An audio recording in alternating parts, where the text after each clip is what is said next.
আজকে আমাদের কিছু বোনকে দেখা গেছে পরীক্ষার হলে পরীক্ষা দেওয়ার জন্য গেট বেয়ে উপরে উঠতে, কিছু ভাইদের দেখা গেছে কান্নাকাটি করতে, কিছু ভাইয়েরা প্রচণ্ড পরিমাণে আবেগপ্রবণ হয়ে গেছে এবং অলরেডি একজনের কথা তো ফেসবুকে ভাইরাল।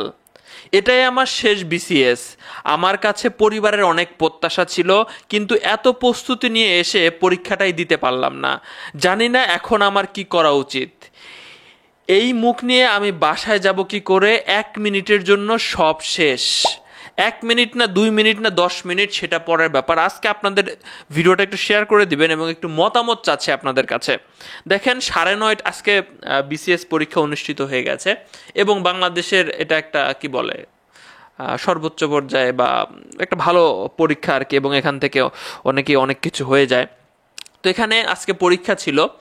তো পরীক্ষার ওখানে মেসেজের মধ্যে তাদেরকে বলে দেওয়া হয়েছে যে 9:30টার মধ্যে আপনার পরীক্ষার কেন্দ্রের ভিতরে আপনার প্রবেশ করতে হবে।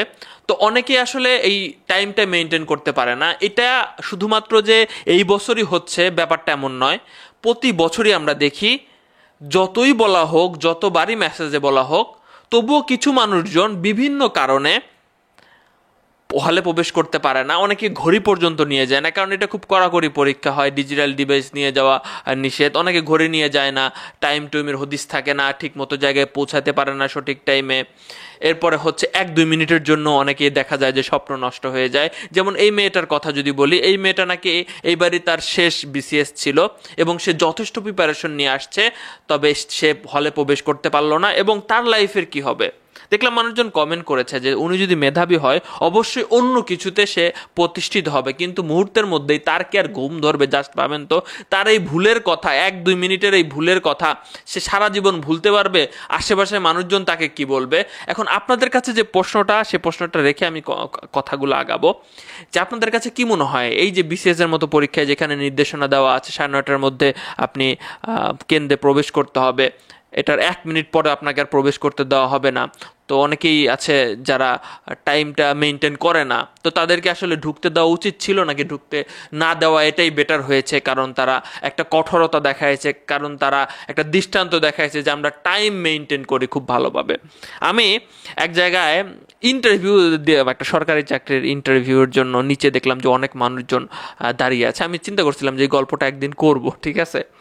তো আমি দেখলাম যে সরকারি চাকরির ইন্টারভিউ দেওয়ার জন্য ও নিচে অনেক ছেলে আমাদের ভাই বোনরা একদম কোট টাই পরে, মানে যত সুন্দরভাবে থাকা যায় তারা সুন্দরভাবে এসেছে ইন্টারভিউ দেওয়ার জন্য, এবং তারা খুব ভীত এবং তারা জাস্ট চিন্তা করতেছে আর পড়তেছে যে ভাই কি প্রশ্ন ধরবে। আমি গিয়েছিলাম এক জায়গায়, ভাই এখন এটার প্রমাণ আমি দিতে পারবো না, আমারে বললেন না, একজন সরকারি কর্মকর্তা, ঠিক আছে? তো তিনি প্রকাশ্যে আমার কাছে চাইলেন, এবং আমি আরেক জায়গায় গেছি, প্রকাশ্যে আপনি যে ক্যাটাগরি হন না কেন ভাই, আপনারা ভ্যালু দিবে না। যার যার কাছে সে সেই ডন।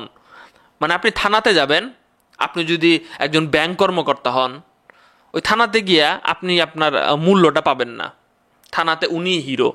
আবার ব্যাংক কর্মকর্তা, আপনি ব্যাংকের উচ্চ লেভেলে আছেন, একজন প্রশাসনের লোকজন আপনার কাছে যদি যায় বা অন্য ক্যাটাগরির মানুষজন যদি যায়, দেখা গেল আপনি সেখানে ডন, অন্যজনের ভ্যালু নাই। এইভাবে বাংলাদেশ চলতেছে। মানে সবাই হয়তো বা না। আবার আপনি ডাক্তারের কাছে গেছেন, আপনি যে ক্যাটাগরি হন না কেন, আমি দেখছি অনেক, সেখানে গিয়ে আপনি প্রপার সম্মান পান না। আপনি ব্যাংকের বড় কর্মকর্তা, আপনি এই পদে আছেন, ওই পদে আছেন, ওনাদের ওইটা দেখার টাইম নেই, সম্মান এই জিনিসটা দেয় না।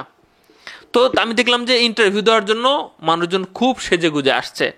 আমি জাস্ট ভাবলাম যে চাকরিটা হয়ে যাওয়ার পরেই সব কিছু এরা ভুলে যাবে। সবাই হয়তো বা ভুলবে না, সব কিছু এরা ভুলে যাবে এবং সব কিছু খাওয়া শুরু করবে, ড্রেস আপের ঠিক থাকবে না, মানুষের সাথে আচার ব্যবহারের ঠিক থাকবে না।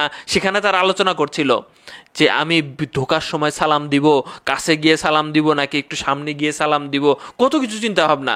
অথচ এখন একজন সাধারণ পাবলিক, একজন সরকারি কর্মকর্তার কাছে গেলে ছাড় না বললেই তাদের মন ভরে না। এত পড়াশোনা শিখে, এত আচার ব্যবহার শিখে আসলে কি বাস্তব জীবনে তারা খাটায় শুধুমাত্র ভাইবা বোর্ড পর্যন্তই। হয়তো সবাই এক না, কি বলেন? আপনারা কি বলবেন? তো যাই হোক, এবার আসেন আমরা ঘটনার শেষ পর্যায়ে এই কথাটা নিয়ে একটু কথা বলি, যে বাংলাদেশে তো অনেক কিছুই হয়, অনেক কিছুই হয় ভাই, যেগুলো দেখি যেগুলোতে কথাবার্তা নাই, নাড়াচাড়া দেওয়া নাই। তো এইভাবে অল্প সময়ের জন্য বাচ্চা কাচ্চাদের লাইফটা থেকে এইভাবে বিসিএসটা ছুটে যাবে, এটা একটু কষ্টজনক, দুঃখজনক ব্যাপার আমার কাছে মনে হয়েছে। তবে আপনাদের মানে বারবার বলে দেওয়া হয়েছে যে 9:30টায় আগেই আসলে ভিতরে প্রবেশ করতে হবে। তো এটা আসলে ওনারা ভুলে গেছে। একজন দেখলাম যে আবার হাফ প্যান্ট পরে পরীক্ষা দিতে চলে গেছে গরমের মধ্যে। এখন এটা কোন ধরনের ভদ্রতা? এখন সে কি ক্যান্ডিডেট ছিল নাকি কিছুটা আমি জানি না। তো আপনারা কমেন্ট বক্সে লিখবেন যে তাদের তাদের নিয়ম জায়গায় কঠোর থাকা উচিত, নাকি এখানে কিছুটা নমনীয় হলে অনেকের হয়তো বা ক্যারিয়ারটা ভালো হইতো, বা এটা আসলে এখানেই তো দৃষ্টান্ত দেখানোর জায়গা, তাই না? তারা এত লেট করে আসবেই বা কেন? কিন্তু আমি দেখি প্রতি পরীক্ষাতে এরকম ঘটনা ঘটে।